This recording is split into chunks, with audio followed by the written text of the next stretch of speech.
ಎಲ್ಲರಿಗೆ ನಮಸ್ಕಾರ. ಕನ್ನಡ ಲೈಫ್ ಸ್ಟೋರಿನಿಂದ ಪ್ರತಿಯೊಬ್ಬರಿಗೆ ತುಂಬ ಧನ್ಯವಾದಗಳು. Thank you so much universe.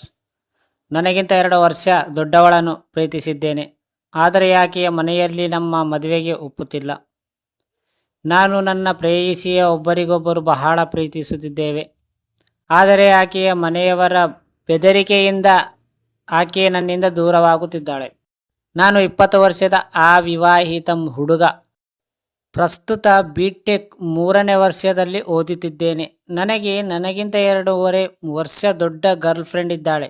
ನಾವಿಬ್ಬರು 2 ವರ್ಷಗಳಿಂದ ಸಂಬಂಧದಲ್ಲಿದ್ದೇವೆ. ನಾನು ಅವಳನ್ನು ತುಂಬ ಪ್ರೀತಿಸುತ್ತೇನೆ, ಅವಳು ನನ್ನನ್ನು ಪ್ರೀತಿಸುತ್ತಾಳೆ. ನಾವಿಬ್ಬರು ಮದುವೆಯಾಗಲು ಬಯಸುತ್ತೇವೆ.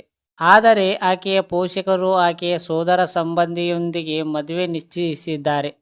ಮನೆಯಲ್ಲಿ ಅವಳ ಮದುವೆಯ ಮಾತುಗಳು ನಡೆಯುತ್ತಿರುವಾಗ ಅವನು ನಮ್ಮ ಬಗ್ಗೆ ಎಲ್ಲವನ್ನು ತನ್ನ ಹೆತ್ತವರಿಗೆ ಹೇಳಿದಳು. ಆದರೆ ಆಕೆಯ ಕುಟುಂಬ ಸದಸ್ಯರು ನಮ್ಮ ಸಂಬಂಧವನ್ನು ನಿರಾಕರಿಸಿದರು. ಹೆತ್ತವರು ಬೆದರಿಕೆ ಹಾಕುತ್ತಿದ್ದರು. ನಮ್ಮ ಸಂಬಂಧದ ಬಗ್ಗೆ ತಿಳಿದ ನಂತರ ಆಕೆಯ ಪೋಷಕರು ಆಕೆಯನ್ನು ಸ್ವಲ್ಪ ಸಮಯದವರೆಗೆ ಮನೆಯಲ್ಲಿ ಬಂಧಿಸಿದರು. ಮಾತ್ರವಲ್ಲದೆ ನನ್ನೊಂದಿಗೆ ಮಾತನಾಡಲು ನಿರ್ಬಂಧಿಸಿದರು. ಆಕೆ ನನ್ನೊಂದಿಗೆ ಮಾತನಾಡಲು ತುಂಬ ಪ್ರೀತಿಸುತ್ತಿದ್ದಷ್ಟು ಪರಿಸ್ಥಿತಿ ಹದಗೆಡುತ್ತಾ ಹೋಯಿತು. ಈ ಮಧ್ಯೆ ಆಕೆಯ ಮದುವೆಯನ್ನು 1 ವರ್ಷ ಮುಂದೂಡಿದರು. ಆದರೆ ಈ ವೇಳೆ ಆಕೆಯ ಕುಟುಂಬಸ್ಥರು ಆಕೆಗೆ ಬೆದರಿಕೆ ಹಾಕಿದ್ದು, ತಂದೆ ತಾಯಿಯ ವಿರುದ್ಧ ಹೋಗಿ ತನ್ನನ್ನು ತಾನು ಪ್ರೀತಿಸಿದರೆ ಎಲ್ಲವನ್ನು ಸೇರಿ ನನಗೆ ತೊಂದರೆ ಕೊಡುತ್ತೇವೆ ಎಂದು ಹೇಳಿದ್ದಾರೆ. ನನ್ನಿಂದ ದೂರವಾಗಲು ನಿರ್ಧರಿಸಿದ್ದಾಳೆ.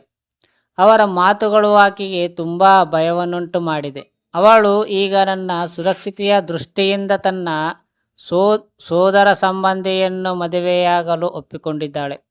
ಆಕೆ ಕೊನೆಯದಾಗಿ ನನ್ನೊಂದಿಗೆ ಮಾತನಾಡಿದಾಗ ಆಕೆ ನನ್ನ ಜೀವನವನ್ನು ಹಾಳು ಮಾಡಲು ಬಯಸುವುದಿಲ್ಲ. ಅದಕ್ಕಾಗಿ ನನ್ನಿಂದ ದೂರ ಹೋಗಲು ನಿರ್ಧರಿಸುವುದಾಗಿ ಹೇಳಿದ್ದಾಳೆ. ನೀನು ನನ್ನ ಬಗ್ಗೆ ಚಿಂತಿಸಬೇಡ. ನೀವು ನಿಮ್ಮ ವೃತ್ತಿ ಜೀವನದಲ್ಲಿ ಏನಾದರೂ ಸಾಧಿಸು. ನಾನು ನಿನ್ನನ್ನು ಪ್ರೀತಿಸುತ್ತೇನೆ ಎಂದು ಹೇಳಿದಳು. ನಾನು ಅವನನ್ನು ಹುಚ್ಚನಂತೆ ಪ್ರೀತಿಸುತ್ತಿದ್ದೇನೆ. ಅವಳಿಲ್ಲದ ನನ್ನ ಜೀವನದ ಬಗ್ಗೆ ಯೋಚಿಸಲು ಸಾಧ್ಯವಿಲ್ಲ. ನಾನು ಏನು ಮಾಡಬೇಕೆಂದು ನನಗೆ ಅರ್ಥವಾಗುತ್ತಿಲ್ಲ. ಆಕೆ ನಿನ್ನೊಂದಿಗೆ ನಿಕಟ ಸಂಬಂಧವನ್ನು ಹಂಚಿಕೊಂಡಿದ್ದರೂ ನಿಮ್ಮ ಗೆಳತಿ ಕಠಿಣ ನಿರ್ಧಾರವನ್ನು ತೆಗೆದುಕೊಂಡಿದ್ದಾಳೆ. ಇದಕ್ಕೆ ಕಾರಣ ಅವಳು ತನ್ನ ಕುಟುಂಬದ ಸಲುವಾಗಿ ತನಗೆ ಇಷ್ಟವಿಲ್ಲದ ಸಂಬಂಧಕ್ಕೆ ಸಮ್ಮತಿಸಿದ್ದಾಳೆ ಎಂದು ಫೋರ್ಟಿಸ್ ಹೆಲ್ತ್ಕೇರ್ ಮಾನಸಿಕ ಆರೋಗ್ಯ ಮತ್ತು ವರ್ತನೆ ವಿಜ್ಞಾನ ವಿಭಾಗದ ಮುಖ್ಯಸ್ಥೆ ಹೇಳಿದರು.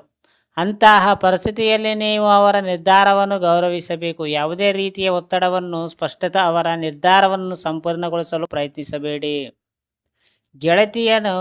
ಗೆಳತಿಯನ್ನು ಬಿಡುವುದು ಉತ್ತಮ. ನೀವಿಬ್ಬರ ಪರಸ್ಪರ ಡೇಟಿಂಗ್ ಮಾಡಲು ಪ್ರಾರಂಭಿಸಿದಾಗ ನೀವು ಅಂತಹ ನಿರ್ಧಾರವನ್ನು ನಿರೀಕ್ಷಿಸಿರಲಿಲ್ಲ. ಆದರೆ ಈಗ ಪರಿಸ್ಥಿತಿ ಬದಲಾಗಿದೆ. ನಿಮ್ಮ ಗೆಳತಿ ಪ್ರತಿದಿನ ಏನೇನು ಅನುಭವಿಸುತ್ತಿದ್ದಾಳೆ ಎಂದು ನಿಮಗೆ ತಿಳಿದಿಲ್ಲ.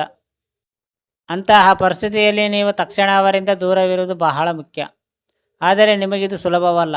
ಆಕೆಯ ಮನೆಯಲ್ಲಾಗುವ ವಿಚಾರದ ಬಗ್ಗೆ ನಿಮಗೆ ತಿಳಿದಿದ್ದು ನೀವು ಆಕೆಯೊಂದಿಗೆ ಸಂಬಂಧವನ್ನು ಮುರಿಯದಿದ್ದರೆ ಮುಂದೆ ಆಕೆಗೆ ಇನ್ನಷ್ಟು ತೊಂದರೆಗಳಾಗಬಹುದು. ವೃತ್ತಿ ಜೀವನದ ಮೇಲೆ ಗಮನ ಹರಿಸಿ.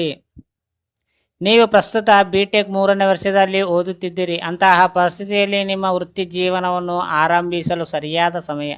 ನೀವಿಬ್ಬರು ಮದುವೆಯಾಗಲು ತುಂಬ ಚಿಕ್ಕವರು. ನಿಮ್ಮ ಪ್ರೀತಿಯನ್ನು ಮರೆಯುವುದು ಸುಲಭವಲ್ಲ ಎಂದು ನಾನು ಒಪ್ಪುತ್ತೇನೆ. ಆದರೆ ಇದಕ್ಕಾಗಿ ನಿಮ್ಮ ವೃತ್ತಿ ಜೀವನವನ್ನು ಹಾಳು ಮಾಡುವುದು ಸಹ ಮೂರ್ಖತನವಾಗಿದೆ.